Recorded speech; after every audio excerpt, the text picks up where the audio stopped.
Welcome, everyone, to episode 10 of The Most Interesting People in Logistics. Today's guest is Kevin Coomes. Kevin is the VP of Sales at Greenscreens. Kevin, thank you so much for taking your time and being on the show today. Absolutely, man. Happy to be here. So, Kevin, you are the VP of Sales at Greenscreens. Could you first tell us what Greenscreens is? Yeah. So essentially, Greenscreens is a AI-based pricing prediction engine, right? For the real-time spot truckload reefer flatbed market is kind of what we're focused on today. Eventually, we'd like to expand into other modes, but how do you eat an elephant, right? Take small bites. So starting with the spot truckload market and applying AI and machine learning to come up with more real-time predictive pricing on the spot market, right? Definitely.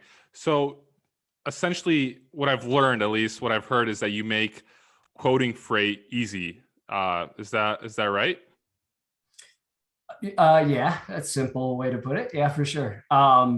Yeah, I mean, the idea behind what we're trying to do with Greenscreens is, well, you've been in freight brokerage, right? So you understand when you're making a decision on pricing a lane, there's any number of data points, right, that you might be looking at, right? You're looking at what you did in the past for that lane, both your own data versus maybe other data that's out there in the market. You're looking at loads to truck in markets, right? You're looking at load boards, how much capacity is out there and what's being posted. You're looking at maybe other data sources that are showing you where freight is going in markets for like backhaul lanes, things like that, right? So it's a lot, right? It's a lot of data. It's a lot of things to look at for a Yeah, broker, definitely. right? What we're trying to do is shrink that process, right?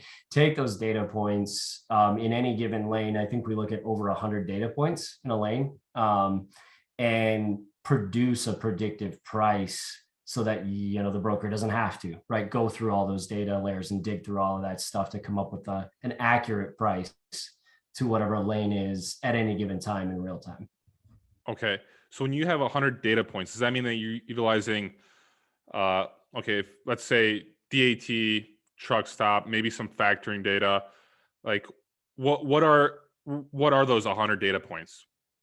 Yeah. So we don't actually use any of the market data that's out there today. Like we don't use any like market average data or anything from any of the other like rate providers or anything like that. So when I talk about data points, it's like on any given lane, there could be any number of things, right, that affect it: the customer, the commodity, the day of the week, the time of day, things like seasonality that could affect the price. Obviously, like I mentioned before, loads to truck, capacity information, and freight flows that all can affect the price. So when I talk about the data points themselves, it's more so like all of those different things in any given lane, right? The actual specific data that could have an effect on what that truck price is. But in terms of like aggregating data, in terms of the data that we're looking at, right, like the data set, we're utilizing a lot of different factors in that way. So the customer's data being probably the most important piece. So we look at, if it's any given broker, what their buying power is, right, and their freight mix in the market.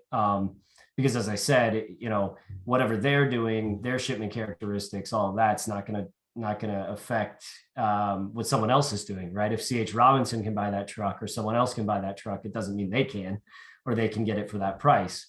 So that's a huge part of it is first the customer's data and trying to clean their data up and deal with, a good data set from them. And then we aggregate our customers' data. So what we would call like our network data is included into that. All of their data and all their data points. And then we also go out and look at other publicly available load board data, not for price, but more so for, like I said, capacity, loads to truck, volumes, things like that. We look at, we're creating partnerships with other providers. We're having discussions with people like Parade, Project 44, other capacity providers, Hub Tech, some others that we're talking to, and seeing what other data sources we can get around volatility data. And again, that freight flow data and the capacity data. And then we also look at things like economic indicators. So CPI or inflationary indexes that could affect the truck price. We look at things like the linehaul indexes and the EIA fuel database and the indice fluctuations. So then all that. So out of those, when I talk about those 100 different data points, it's made up of all those different data sources and the data that we've got from that. Very interesting. Um, and this data, like let's say the capacity, it's all like in real time. Yeah. So that's a huge piece of it too, is that we don't want to use like a load board posting, right? Or we don't want to use something like that that's just an arbitrary price that doesn't mean anything to anyone, right? There's no context to it. Everything that we do in terms of all that data coming back in is really booked freight, right? When they tender a load, it comes back in from, either via API from their TMS, or it could come in from data dumps that they give us. Obviously, some TMS providers can't provide a live API feed. So we kind of work around what the customer can provide us to give us real-time live data when they're booking trucks. And then obviously, if it's a partner, then most of those will be via API, right? With capacity data or anything else that they're feeding us when they're actually booking a truck or something, right? Okay. So if you were to compare DAT Rateview, which obviously just uses data from a few carriers, right? They collected throughout the week to provide a price. Uh, what are like the main differences, like maybe in price and overall, like could you compare the two? Are there like similarities between it, like the rates that you have on Greenscreens and DAT Rateview, or are they usually just you know a significant difference between them? It's a good question. So it is different. Obviously, if you look at like Rateview, they're trying to provide like a low, a high, and what they call like, I guess the rate, right? Like the Rateview rate or what have you. Um, so one of the key differences is that obviously that's kind of like an aggregated indice, right? It's like kind of large aggregated data source of more like market average type data, right? That they're providing to any given customer that's utilizing their service. Um, so we don't do that, right? We're not looking at just like a large data set of aggregated data. We're specific to, like I said, our customers, the real data that we can pull in. We also do a lot of data filtration on the data, so we're not using all the data that's just fed in. If it's certain partial data, or it's less than a 30-mile haul, or like different things like that might muddy the data up, we would filter all that out. We're not doing any of that. So that's one piece of it. It's a little more of a process of filtering the data and coming up with a better recommendation in terms of that, right, on an acute basis in real time. But the other piece of that is, with every customer that we work with, there's kind of two functions. There's their target buy rate, which is their individualized rate that we've come up with on any given lane for them. And then we have what we call our network rate, which is the aggregated source of all the data of all of our customers without their actual buy and sell characteristics taken into account, if that makes sense. And so the target buy rate is, I think, one of our key differentiators. So when we go through the process, the way I describe it is we're providing a tool, right, and an AI machine learning tool, but we're also kind of providing our customers access to our data science team in a way. Because every customer that we implement, we actually go through the process with them and work with their data and filter their data and work on their actual individual recommendations. Obviously, the secret sauce is our AI machine learning model and training it and utilizing what we've built to provide those recommendations. But it's also a curated kind of approach, right, to each individual customer versus the rest of the network. So it's kind of a forest for the trees kind of idea, right? Okay. So with Greenscreens, I guess if you could tell us maybe more how it's beneficial to a broker. Like, why would a broker want to use Greenscreens, whereas DAT Rateviews obviously will?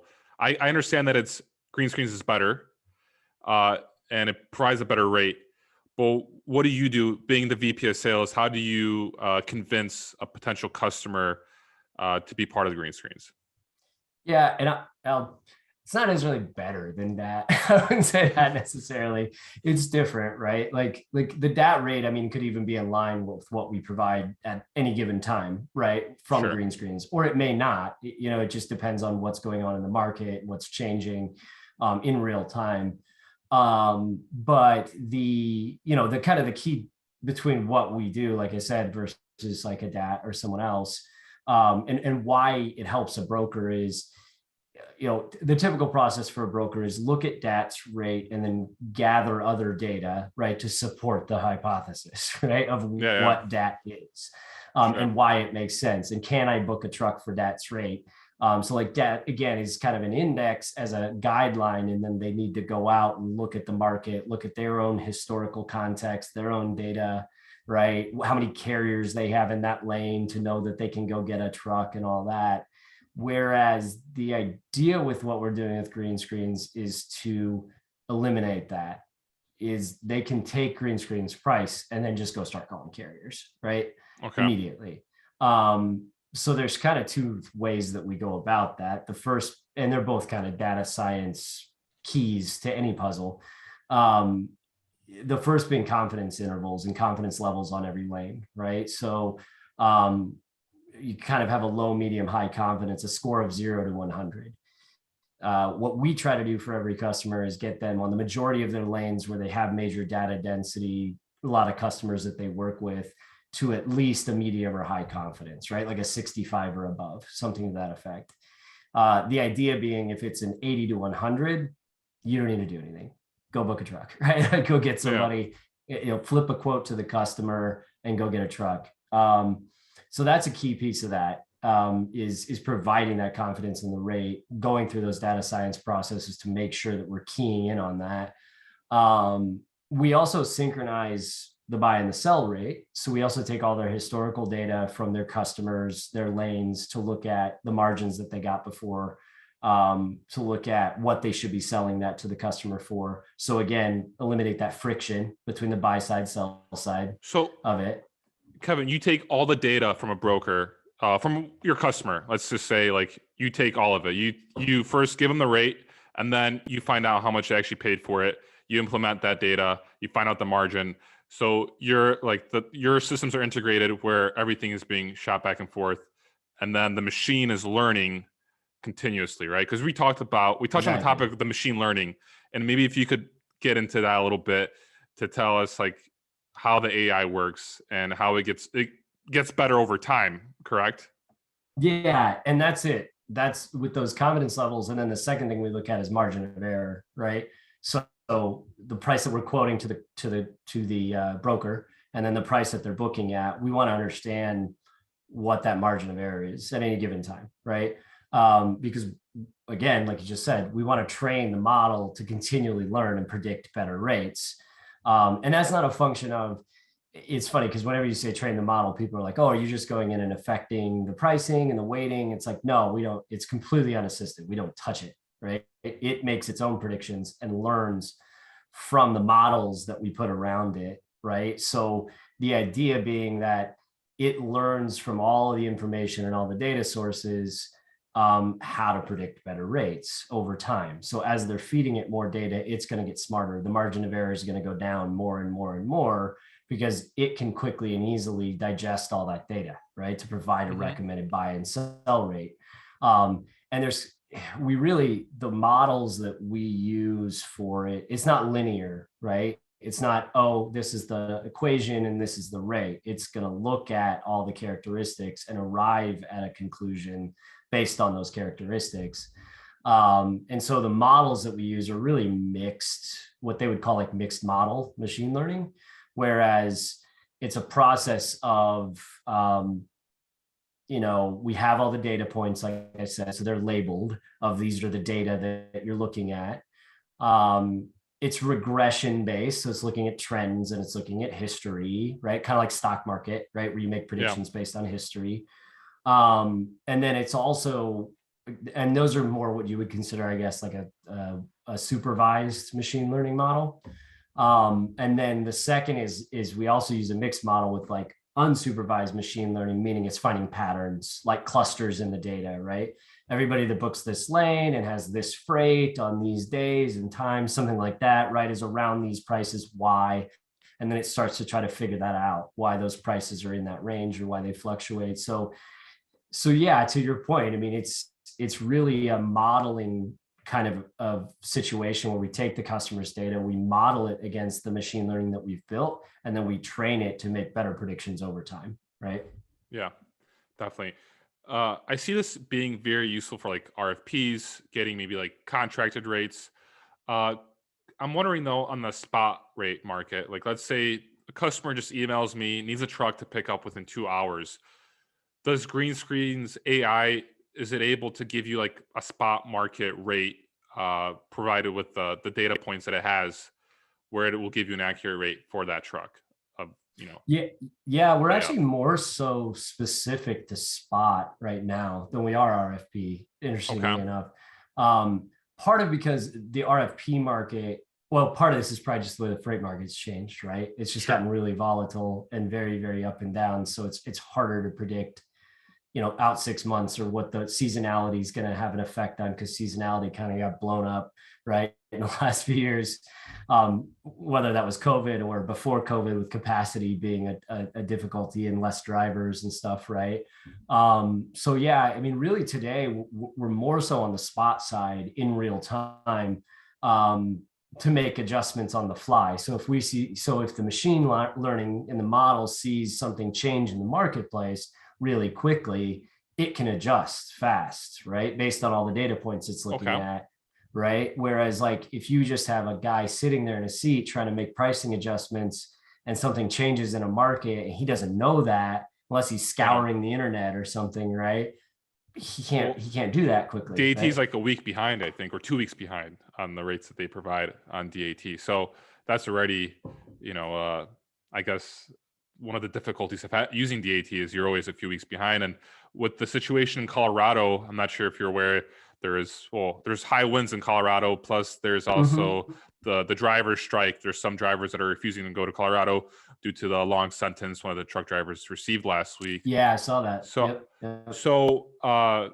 I'm guessing this could be very useful for those kind of situations too, because I've actually had a lot of people reach out to me telling me that rates in Colorado are just ridiculous right now.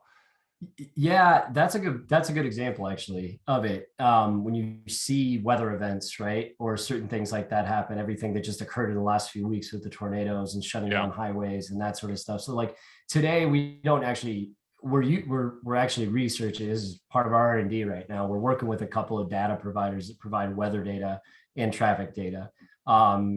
Obviously you can't just like throw that into the bucket. You got to model it into the machine learning, right, so that it understands what it's looking at before it starts doing that. But those are like things that we're looking at on a specific basis and how that's affecting rates and how we can put that into the modeling. But to that point, the machine learning doesn't necessarily need weather data just to see the rate adjustments, right? Or it doesn't Yeah. need to know that a guy got sentenced in Colorado just to see that the rates changed, because in real time, as our customers are booking freight in those markets and we're seeing that data change, it's going to make those adjustments, right? Yeah. As the capacity changes, as the price changes. There's actually a good anecdote from one of our customers. So we have a customer that works with a very large manufacturer in the middle of nowhere in Iowa, right? And this manufacturer up there is kind of the key shipper out of that area. I think there's maybe one other shipper that moves enough volume to move the needle in that area, that market. And they run this lane hundreds of times a week. And so they're constantly running the lane, they're running it through green screens, they're booking trucks all the time in that lane. And they came in the next day and all of a sudden the rate went up like $550 a truck, like what Greenscreens was producing, right? Hmm. And so they kind of threw their hands up and they're like, whoa, something's wrong, right? Like the freight AI is broken, or something like that, like something's wrong. And so they reached out to our team and we were like, whoa, yeah, that it doesn't seem right. I don't know what's going on. And so when we dug into it, what had actually occurred is the manufacturer had like upped their output by like 2x within like a couple days, right? Now the brokers who are booking loads didn't know that, because it's not like the person that's at the factory was telling them like, hey, we're pushing out a ton of more product, right? They don't tell you that information. But when they just started booking loads and we saw more of that data coming in, the machine learning saw that and saw that there were more trucks going out than trucks coming in, that there were too many trucks going out, that the prices started going up because of the capacity, and it shot the rate up. And sure enough, when they went out to try to book trucks, that's what the case was. They couldn't find trucks, right? So they had to go out and pay a little bit more to get guys to deadhead into the market or do whatever to get that freight back out. So that's the kind of stuff, like you just said, that you'd see in real time, that or that the machine learning would see in real time, that somebody else isn't going to necessarily catch. Yeah. Right. So Amazing. That actually like builds on one of my questions was, because you said the shipper is your customer. So is that right? Or no, the brokers and the 3PLs. I was okay. speaking specific to the broker's customer, right? Okay. Yeah. Because my question was, who's your customer base? Obviously, a lot of freight brokers are buying this. Is this strictly freight brokers, or are shippers also buying or utilizing Greenscreens to know if the rates are, you know, matching with what the brokers are giving them, or are trucking companies using it? Like who's the customer base? It's all freight brokers, 3PLs. Okay. Today, Okay. is what we're working with. Because part of, like I said, part of what we're trying to do, right, is synchronize the buy and the sell rate, so that they know not only they go buy a truck for this, but this is what you should be selling it to the customer for. And we're very cognizant of disrupting that, right? If we start giving this to a shipper and they're like, no, I don't think that's the price, you know, we don't want to kind of get into that mold with it, because obviously we want to protect the integrity of our brokers and 3PLs. Also because naturally the spot price in the spot market for the broker and 3PL is going to make more sense than a shipper, right? That's not going out and covering their own trucks. That's not actually going out and doing that process to look at the specific carrier market. Now in the future, like I said, I could see us in a situation where we create different products for like the carrier market and for like the shipper market, that takes a different approach to how they're, you know, managing freight or managing their spend on the carrier side or something like, or sorry, on the shipper side. We do have a couple customers that have asset and brokerage sides. And so we are doing a little work with their data to help them understand more about whether they should go out and broker a truck versus they should use their own assets. We're doing some of that today, but specifically just the broker and 3PL market is where we're targeting. So sure. Kevin, kind of changing topics here, but also want to connect the two. You spent a few years in China, and you do speak Mandarin. I'd love to hear just if you could tell us about your experience in China, and how, you know, what did you learn in China that, you know, has helped you in terms of being the VP of sales. Share with us some wisdom and some knowledge. Yeah. China was a crazy experience for me. I actually studied Chinese in college. So I went to Kansas State and I studied Chinese for 3 years and got my minor in it. I was actually a political science major in international relations, and how I ended up in freight, well, I guess we'll get to that. But yeah, so I actually, when I graduated from college, I went over to China 3 months after I graduated and moved there by myself to continue learning Chinese, continue studying. But then I was also teaching English for a couple years there while studying. And so learned I wasn't a teacher while in China. Don't have the patience for that. And then I actually came back to the States for a couple years and was doing some sales and customer service stuff for kind of the health insurance industry here in Kansas City, where I live now. And then got an opportunity to go back to China in 2011, 2012. And I actually started a company over there with a guy that I went to school with. And we were actually working in the energy efficiency, building efficiency space. So completely off the map. So it was interesting doing business in China, especially starting a company in China. Very difficult. You have to really understand the culture, the people. it's a lot different than the US in that like people in the US have their jobs and their lives. In China, a lot of things kind of run together. Right? You have your relationships, your friends, everybody kind of does business with their friends in China. That's what they want to do. They want to build the relationship first and then do business together. It's actually called guanxi is what it's called. And if you look it up, it's in a lot of business books actually, talking about guanxi and how that works in China and what the relationship thing means to Chinese business. But essentially, you know, with sales and dealing with customers, you don't just go in and say, "Here's our case study. Here's our product. Buy our product. It's really good." It's, you know, who do we both know? How can we trust each other? Right? That you're selling me what you're selling me is real. A lot of people don't want to be first. They don't want to be first to market with stuff. They want to know that someone else tried it or a friend of a friend recommended it, right? Something to that effect. So it's a very big networking uh, business environment over there with the guanxi and all that. And so, yeah, I mean, in terms of when I got back from China and then getting into logistics, which is when I got into logistics, I kind of did over there. Our Chinese partner was a big importer exporter. So I kind of learned the ocean industry a little bit with commodities and different things when I was there. But yeah, when I got back in the freight industry, I mean, yeah, it's a network industry, right? A lot of people Yeah. work for a lot of people. They get to build big networks. It's been a huge help from that regard for sure. Yeah, the logistics industry in the US is definitely Guanxi. Did I say that correctly? Yeah, you did. You did. Guanxi. Yeah, so I mean, that's fascinating because I mean, there are a lot of cultural differences, and we see it all the time in the politics between the U.S. and China. The cultural differences, where uh, you know, like we're a lot different, and business is done differently.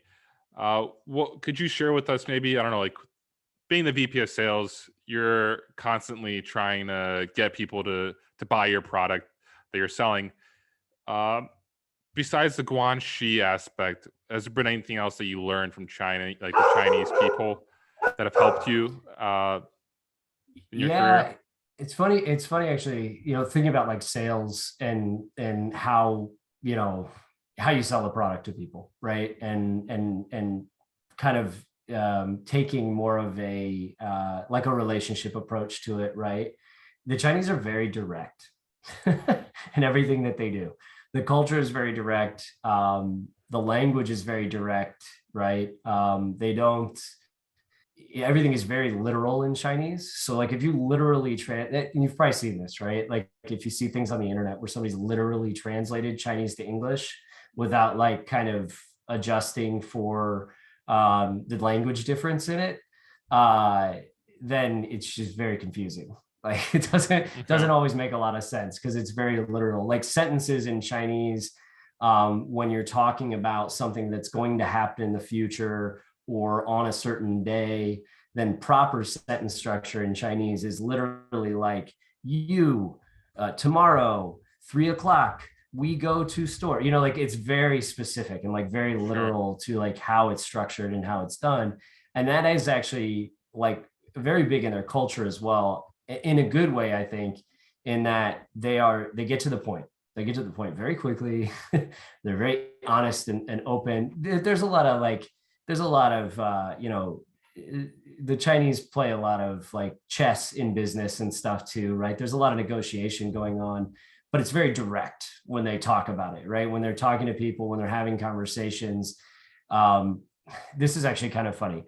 Like they're not afraid to like tell someone they're fat or to tell someone that something's wrong or they've got something on their face or like whatever. They like in America or like Western cultures, we beat around the bush, right? We try to, you know, we try to help people out. Like you've gained a little weight, maybe you should go to the gym, something like that, right? Like they are not like that at all. They're very direct. They'll just tell it to your face, right? And it's just kind of the way it is. A lot of people get offended by it when they first go over there because they're like, Okay. whoa, like, you know, I haven't seen you in a while. You got really fat. And it's like, it's not, they're not being mean. It's just the way the culture is. And I think from sales perspective and a business perspective, I think that's been good for me. I've become a more direct person, I think, as a result of that and dealing with that for a couple of years, especially in my own business over there and selling directly with Chinese people and to Chinese businesses and things. Um, which I think in the freight industry, especially in our industry, it plays very well. People don't like fast talk, right? Like everybody's been a broker. A lot of people have been a broker, right? Yeah, And had those conversations and those negotiations. So I think it's kind of a breath of fresh air when people, especially as you kind of, in a situation like Greenscreens, and I'm working with a lot of executives or VPs or directors of operations or sales, where they're really trying to move the needle for their brokers in terms of improving volumes, right? Or improving win rates and that sort of stuff. That direct approach, I think, is a little more helpful for them than being more black box and definitely. kind of, yeah, but with this is kind of how it works. Well, how's the sausage made? It's kind of Well, yeah, like, we talk about that later. We don't have to yeah, talk about that now. it's kind of refreshing, especially when a lot of people in America, do beat around the bush, or they might kind of, when they hear someone just be direct with them, they're like, oh wow, okay, this is kind of refreshing. They haven't felt that in a while or experienced that, so it's nice to have that cultural experience that you've taken from China, and uh, it's helped you here do sales in America. I'm curious, Kevin, how old are you? 36. 36. Okay. Um, what kind of advice would you give to someone that just is graduating college right now? Like business advice and life advice. Yeah, it's a good question. So I think the one thing in my career, in my life, that has been good for me and has been part of any successes that I've had. Right, I've had a lot of failures too, but um, is just being pragmatic and just in getting out there and taking opportunities, right? And kind of taking the leap of faith on things and putting yourself out there, right? I think a lot of people, especially now, right, as the world has changed with COVID and everything else, like being vulnerable and opening up and like putting yourself out there has gotten scary for people, and it's more difficult, especially when you look at technology with social media and everything else, and everybody's kind of hiding behind a keyboard all the time. um I think it's more difficult for people to do that today, but I think it's kind of like the Wayne Gretzky thing, right? Like you miss 100% of the shots you don't take. Like you have to get out there. You Michael have to Scott. put yourself out there. Yeah, the Michael Sorry. Scott, right? No, exactly, exactly. But yeah, I think that's hugely important. I think a lot of business leaders like that, right? I think once you, especially like if you get to certain levels and you speak to executives or you speak to people in C-suite or what have you, they're busy, right? They don't have a lot of time to beat around the bush. They don't have a lot of time to do things. So they want people to put themselves out there. They want direct answers. They want you to be honest. They want you to give suggestions, right? That sort of thing. And I think that is a good characteristic to kind of embrace and learn more from, and be vulnerable a little bit and put yourself out there. Because I think what you'll find too is that you learn from the failures just as much as, I mean, not everything you're going to say is going to be Michael Scott, right? But it's sometimes you're not going to say something smart, or you're not going to be successful at whatever thing you try or that you do, but you learn a lot from those failures as well. And you Definitely. don't have the successes or the failures unless you put yourself out there. You can go punch your card every day, go to work, and do your job, and then just punch out. But growth, I think, in your career, in your life, in your relationships, comes from taking those chances, right? Yeah. And failure set you up for your success. I mean, I've learned so much from failing, much more than I've learned from being successful. And it's humbled me and kind of directed me too in life. So definitely, I love that because I like taking risks, and I've taken a decent amount, especially this year. And every single risk or everything I've done that hasn't worked out the way I thought it would has honestly put me in the position where I know I'm going to succeed, or allowed me to learn something that I needed to learn. So that's great advice, Kevin.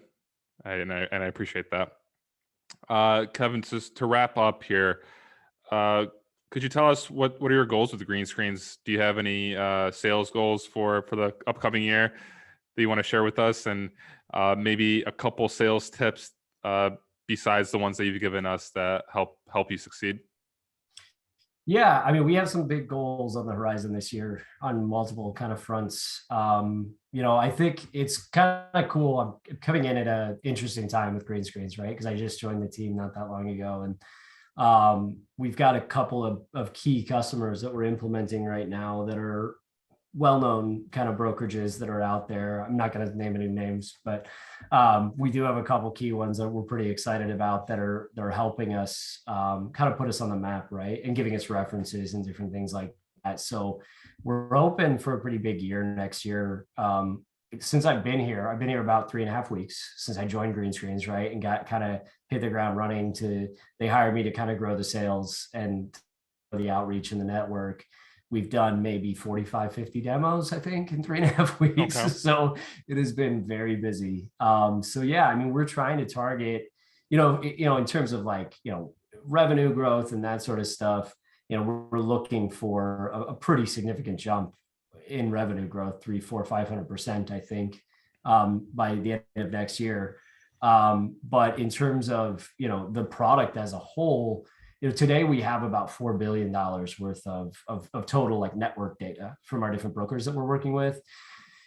I'm hoping, like, what I would like to get to is a good 15 to 20 billion, right, next year and spend, which is realistic. I think with some of the brokerages that we're talking to, some of the relationships that we're building with different people in terms of true real-time data, right, that's getting back into the system.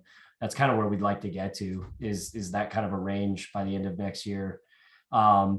And, like you said, how do you get there? Sales tips, right? I mean, you kind of, I think the biggest thing for me with salespeople is everything is your job as a salesperson, right? Nothing is not your job. Like making calls, getting on demos, like putting yourself out there, right? Building the network, networking with people. I mean, like I said, we're setting up a lot of things I'm working on is like the partnerships that we're working with other technology providers so we can integrate to other systems, whether that's TMS or other tech solutions. So I think the one key thing for any good salesperson is to really, really, I know it sounds ridiculous, but you got to hustle, right? Like you got to make the calls and also be willing to help whatever that is, right? I'll do the demo, I'll do the follow-up, I'll do that, and have a good, the other thing to that is having a good process for that, right? Making sure you're understanding, I've done the demo, I'm doing the follow-up,